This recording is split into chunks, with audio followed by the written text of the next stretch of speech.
her point was exactly the point of saying gay is the new black, meaning it is the new place in society where people can put their disdain, or people can marginalize you as that minority group, as the freak show, as the less thans, as the people who don't have a place in society. Legally, they're living in the same world we are. They don't have any more legal rights than we do, other than, if they are post-op and they're straight, they can get married because now they're considered a straight person. But they can still be fired for being transsexual. They can still be discriminated against legally, not socially, because we know socially these things are going to go on far longer than we can imagine. Hopefully we'll evolve as a human race. But legally, they are still in the same place as we are. Socially, they are about 30, 40 years even behind gay people in certain areas of the world, like LA, New York, San Francisco.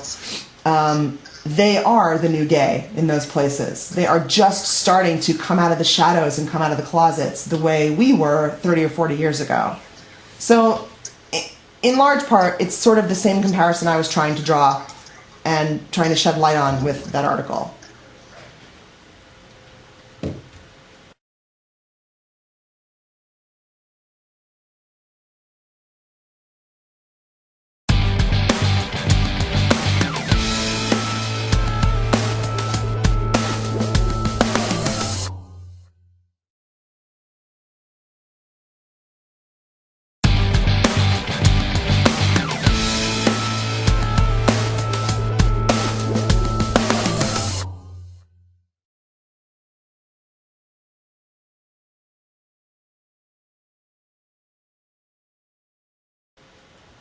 Why? Okay, I have a question though, Cathy. Yeah. Your original intent was to show your younger friend that she needs to learn gay history.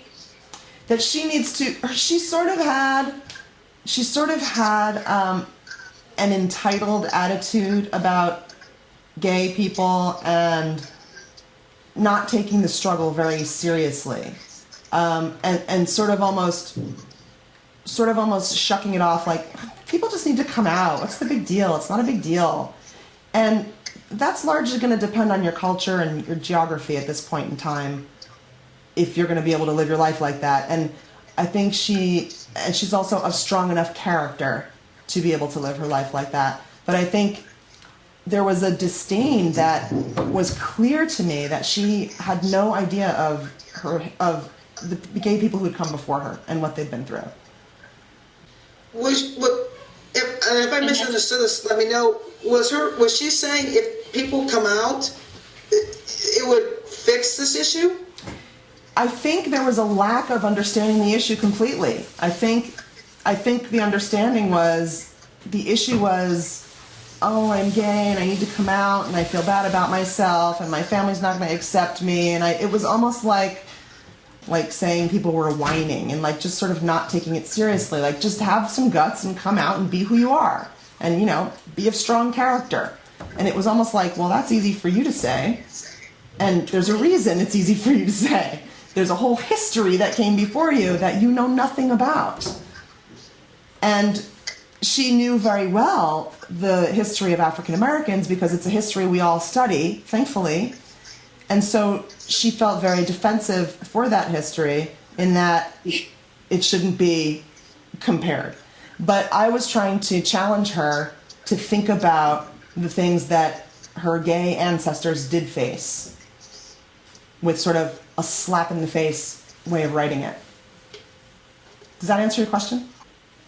Yeah, I mean, I understand her entitlement feeling I don't know. I think that really does depend on your geography and your culture, because, yeah, wouldn't come out around here.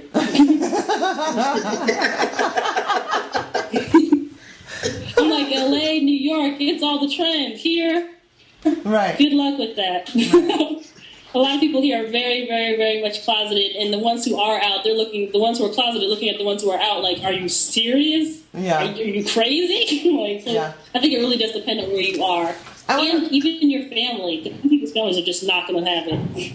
I want to read you guys one thing that someone wrote, and I want to hear what you would tell this person. She wrote, do you think, and it's one of the comments under the article, do you think people of color who are LGBTQ should become activists despite it will be a leap to take, knowing the risk of not having a community to back you up, because people see skin color and racial identities first and not sexual orientation unless revealed. If you come out, you are ostracized by your community, which is necessarily your support group. She's talking about African American gay people. The loudest voices at the protests that I've seen are lesbians and gays that are white because they don't have to worry about their white communities exiling them. So is this in your experience for both of you, are your black communities more likely to exile you from your community for being homosexual than your white counterparts? Yeah, I agree with that. I think, I think what we talked about when you were here in Chicago, I think within the black community, it's based on a religious thing. Gay's a sin, gay's wrong. I have family members, who strongly disagree with my lifestyle. I'm out to my parents. I'm out to my brother. I'll just say not all family members agree with it. And as a matter of fact, my brother didn't have the best reaction because, his opinion is like, I'm black, I'm not supposed to be gay. Or with my ex-partner, walking downtown and, it was obvious that we were a couple, a black person came up to me and said, or came up to her and said, well, you're turning her. It's your fault, being me, she's gay. So I think for me, growing up, it caused me to have more white friends than black friends because I was more accepted by whites than I was by blacks. I would have to say it would be. Just personally, I do think it's harder for racial minorities to come out because you are already slightly marginalized just by minority, and then by coming out and being an activist, it's like you're marginalized even more. You don't really feel so much supported by the LGBT community as a whole. By just because they don't necessarily understand some of the things you're going through as being I'm black, so that not every white LGBT person understands what I'm going through. If I'm in Dinah, I'm literally one of 5 black people in the room. What's that like for me? They're just yeah, we're all gay, that's happy. Not necessarily. Right. You know what I mean? So then I think, yeah, I agree. It's a little harder, I think, probably to come out if you're an LGBT person. And the ones who, racial minority, and the ones you do see at protests and things, the majority of people I saw in pictures of protests are sea of white people, might see a black face, might see 2 Asian faces, a Latino. You really do just see as a whole more.